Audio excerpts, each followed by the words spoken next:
دمشق کی گلیاں آج خاصی گما گہمی کا منظر پیش کر رہی تھی۔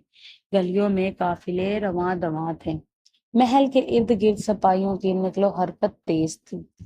سلطان صلاح الدین ایوبی چند دنوں کے لیے شہر واپس آئے۔ ہر طرف ان کی بہادری کے چرچے تھے۔ صلیبیوں کے مقابل ان کی فتوحات نے مسلمان دنیا میں ایک نئی روح پونکی تھی۔ محل کے اندر بھی سب کچھ منظم تھا، مگر ایک چھوٹا سا گوشہ ایسا بھی تھا جو اس شان و شوکت سے الگ، خاموش اور تنہائی میں ڈوبا ہوا تھا۔ یہ جگہ تھی رقص کا آنگن، جہاں شہر کی مشہور طوائفہ لڑکیوں کو خاص موقع پر رقص کرنے کے لیے بلایا جاتا تھا۔ یہیں ایک نوجوان لڑکی نیلوفر آج شام اپنے فن کا مظاہرہ کرنے جا رہی تھی۔ وہ شہر کی حسین ترین رقاصہ سمجھی جاتی تھی۔ لمبے گھنے بال، آنکھوں میں ہجر کی اداسی اور آواز میں کوئی انسنی دعا چھپی ہوئی تھی۔ مگر آج کا دن اس کے لیے کچھ مختلف تھا۔ اس نے آئینے میں دیکھتے ہوئے خود سے کہا، آج وہ آئے گا، سلطان خود، آج وہ دیکھے گا مجھے۔ کیا وہ میری آنکھوں کی خاموشی پڑھ سکے گا؟ نیلوفر کا دل آج کچھ زیادہ بے چین۔ وہ جانتی تھی کہ اس کا رقص صرف جسمانی حرکت نہیں، ایک فریاد ہے، ایک پکار جو وہ برسوں سے چھپا رہی تھی۔ محل کے اندر شمع روشن تھی، قالین بچھے تھے، موسیقی کے ساز ترتیب کیے جا چکے تھے۔ سلطان صلاح الدین ایوبی اپنی کرسی پر بیٹھے تھے، نگاہیں جھکی ہوئی، ذہن کسی اور خیال میں مہوب۔ محفل شروع ہوئی، ساز بجنے لگے، نیلوفر نے رقص کا آغاز کیا۔ اس کا ہر قدم، ہر جنبش ایک صدا تھی، خاموش چیخ جو کسی کو سنائی نہیں دیتی تھی۔ مگر سلطان کی نظر اس کے رقص پر نہیں، اس کی آنکھوں پر تھی۔ ان آنکھوں میں کچھ ایسا تھا جس نے سلطان کے دل کو جھنجھوڑ دیا تھا۔ محفل ختم ہوئی، سب نے داد دی، مگر سلطان خاموش رہے۔ اگلے دن سلطان نے خاص طور پر نیلوفر کو بلایا۔ نیلوفر جب سلطان کے سامنے آئی تو گھبراہٹ سے اس کی آواز لرز رہی تھی۔ کیا میری کوئی گستاخی ہوئی؟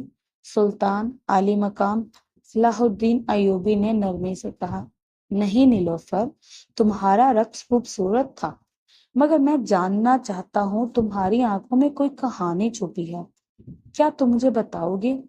نیلوفر کی آنکھوں میں نمی آ گئی، وہ چند لمحے خاموش رہی، پھر دھیرے سے بولی، سلطان، میرا اصل نام نیلوفر نہیں، میرا نام فاطمہ ہے۔ میں عالم دین کی بیٹی ہوں۔ میرے والد کو اس وقت ایک حاکم نے قید کر لیا تھا اور مجھے بازار غلامی میں بھیج دیا گیا۔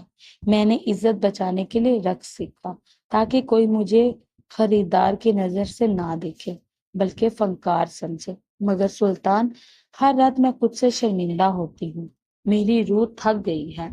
سلطان نے گہری سانس لی اور کہا، فاطمہ، تم نے اپنی پاک بازی بچانے کے لیے جو راستہ اختیار کیا وہ تمہاری مجبوری تھی۔ اس لیے جو راستہ اختیار کیا وہ تمہاری مجبوری تھی، مگر کیا تم اس زندگی سے نکلنا چاہتی ہو؟ فاطمہ نے فوراً اس بات میں سر ہلایا۔ اگر آپ مجھے اجازت دیں سلطان، تو میں علم سیکھنا چاہتی ہوں۔ میں چاہتی ہوں کہ میری پہچان میری عقل سے ہو، میرے جسم سے نہیں۔ سلطان صلاح الدین ایوبی نے اسے فوراً محل سے الگ ایک محفوظ جگہ منتقل کر دیا۔ وہاں اس کے لیے ایک معلمہ مقرر کی۔ فاطمہ دن رات علم، دین، ادب، فلسفہ اور طب سیکھنے لگی۔ اس کی ذہانت حیران کن تھی۔ چند ماہ میں وہ اتنی باشعور ہو چکی تھی کہ دمشق کی لڑکیوں کے لیے ایک چھوٹا سا مدرسہ کھولنے کی اجازت مانگی۔ سلطان نے نہ صرف اجازت دی بلکہ اس کے مدرسے کی سرپرستی بھی کی۔ جلدی فاطمہ کا نام پورے شہر میں علم و فہم کی علامت بن گیا۔ لوگ اسے عالمہ نیلوفر کہہ کر پکارنے لگے۔ ایک دن سلطان نے ایک علمی محفل رکھی جہاں شہر کے بڑے بڑے علماء شریک ہوئے۔ اس محفل میں فاطمہ کو بھی بلایا گیا۔ اس نے ایک مدلل تقریر کی جس میں عورت کے کردار، اس کے وقار اور علم کی روشنی پر روشنی ڈالی۔ جب وہ تقریر مکمل کر چکی تھی تو سلطان نے سب کے سامنے اعلان کیا، آج میں اعلان کرتا ہوں کہ یہ وہی نیلوفر ہے جو کبھی رقص کرتی تھی، مگر آج وہ علم کی روشنی بانٹ رہی ہے۔ اس کی مثال ان تمام بہنوں کے لیے ہے جو سمجھتی ہیں کہ ان کی زندگی ختم ہو چکی ہے۔ نہیں، جب تک سانس لے تب تک تبدیلی ممکن ہے۔ سب محفل میں خاموشی چھا گئی، پھر داد و تحسین سے فضا گونج اٹھی۔ کئی سال گزر گئے، سلطان بوڑھے ہو چکے تھے۔ ایک دن فاطمہ ان سے ملنے آئی۔ سلطان، آپ نے میری زندگی بدل دی۔ میں چاہتی ہوں کہ جب میں مر جاؤں تو مجھے کسی مسجد کے پہلو میں دفن کیا جائے تاکہ میرا جسم مٹی میں مل جائے مگر میری سوچ نسلوں تک باقی رہے۔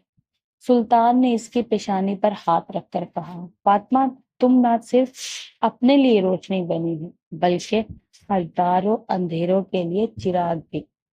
تمہاری زندگی میری سب سے بڑی فتح ہے۔ فاطمہ کا مدرسہ دمشق کی تاریخ کا حصہ بن گیا۔ آج بھی وہاں اس کا نام احترام سے لیا جاتا ہے۔ اس کی قبر ایک مسجد کے قریب ہے جس پر لکھا ہے، یہاں وہ عورت دفن ہے جس نے رقص کی محفل سے نکل کر علم کا آنگن آباد کیا۔ حالات چاہے جیسے بھی ہوں، انسان کا ارادہ اور نیت سب کچھ بدل سکتے ہیں۔ معاشرہ اگر موقع دے تو گمراہ راہیں بھی سیدھی ہو سکتی ہیں۔ عورت صرف جسم کا نام نہیں، عقل، جذبے اور علم کی علامت بھی ہے۔ ایک نیک حکمران کا سب سے بڑا کارنامہ زمین فتح کرنا نہیں، دلوں کو جیتنا ہوتا ہے۔